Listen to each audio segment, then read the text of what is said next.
Tenemos uno con 4 ruedas cada.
Sobre la pista también de el circuito de Navarra, Narcís Roca, el nombre de este piloto que el año pasado fue cuarto en el campeonato del mundo de Stutt.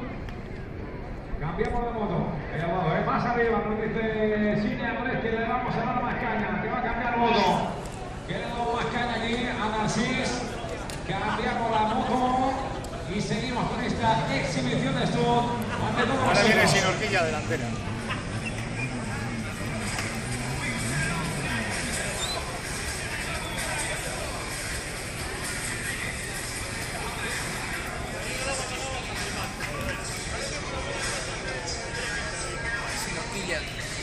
Delantera, tengo que hacer movidas.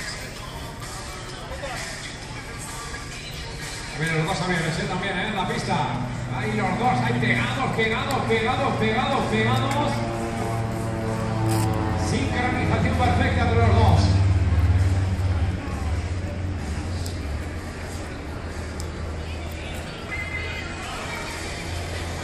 ¿Para qué queremos dos ruedas? Y con una es suficiente.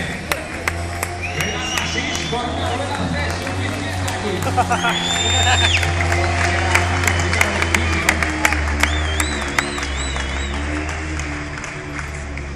Nos vale con una rueda. Para pegar una buena exhibición aquí, para ofrecer una buena exhibición con una rueda de la trasera nos vale para ese caballito. Que sigue.